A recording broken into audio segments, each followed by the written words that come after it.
Hello, we are here for Conversations with Candyce, and this is, and we're going to talk about Big Brother 26, episode 11. This was the episode that came on Thursday. It's a little late being posted. This week has been crazy, but we are here. So here we go. So the first part of the episode, oh my goodness.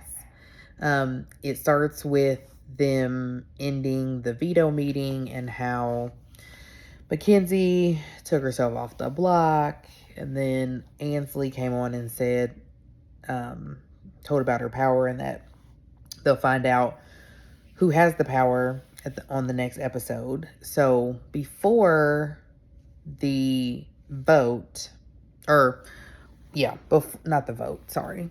Before the veto meeting, Cedric had told the Pentagon what was going down.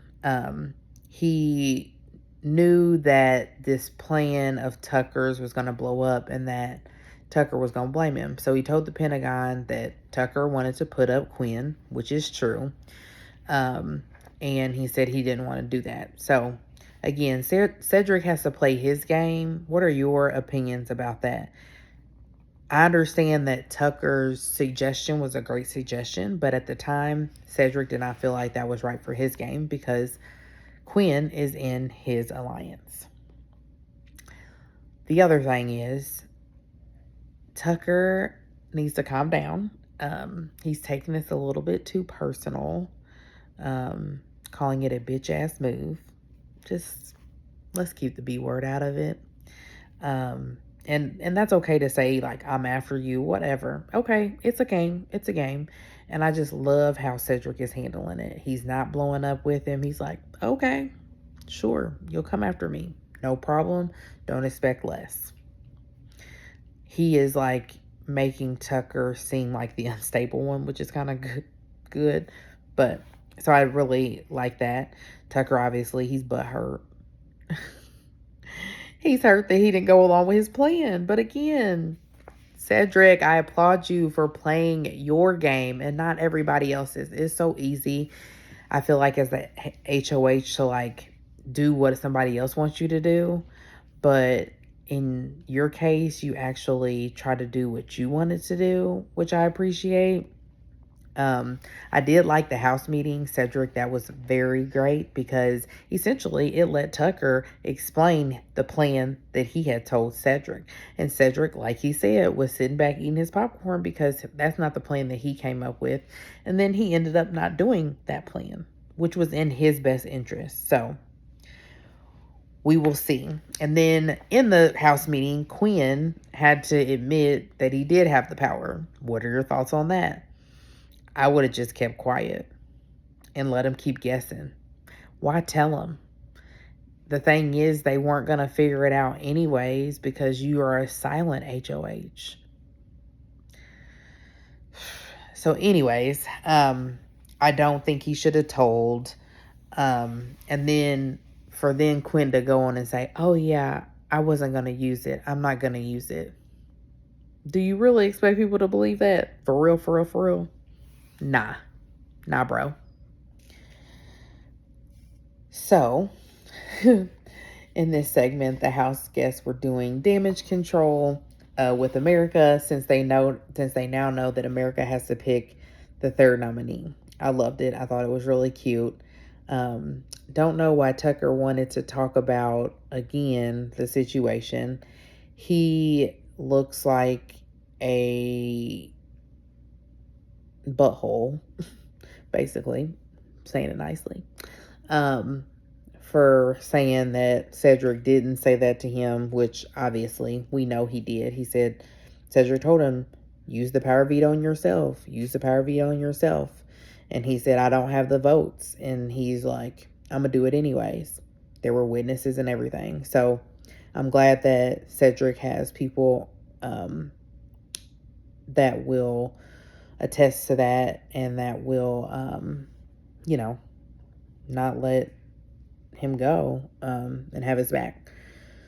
But Tucker is looking more and more crazy too. I feel like the other house guests. So I think he might be a silent target of a lot of people. And when I say silent target, that just means that they're not going to admit it to anybody, or maybe they will. We'll see. But what are your thoughts on Tucker's actions when he's saying he didn't say it? The thing is, he could have just left it done with the house meeting and that was it. But he just keeps harping on it and harping on it and making a bigger deal than it really is. Let's see. And then we found out who the replacement nominee was, Quinn. I thought that was going to happen. Kessler thought it was going to happen because we're America. We see everything. We get the opportunity to watch the Big Brother feeds 24/7. So they knew that Quinn had to go up. So we'll see if Quinn does anything with his power now that everybody knows he has the power, whether he's going to use it or not. All right, so this segment was the house guests playing the BBAI Arena game. I thought it was a really cool game. Again, I love these games, y'all. Great job, CBS and the producers and everything.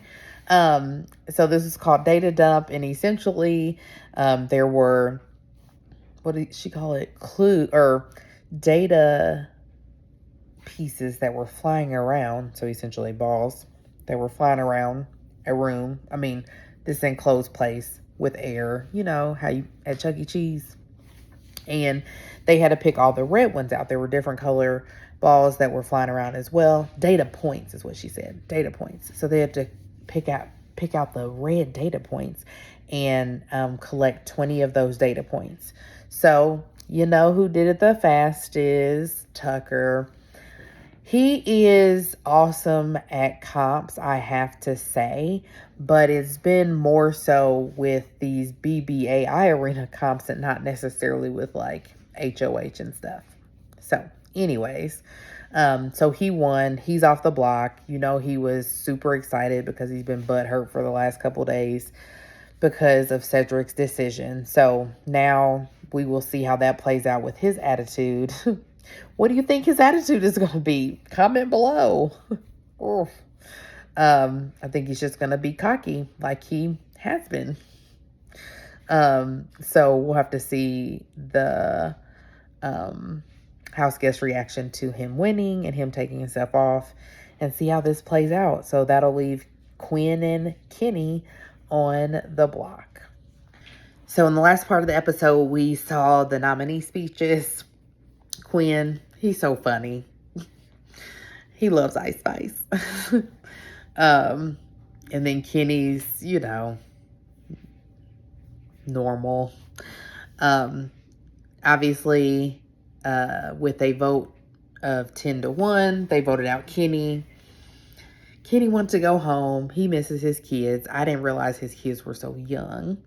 His kids are like 6 and 8. I didn't realize that.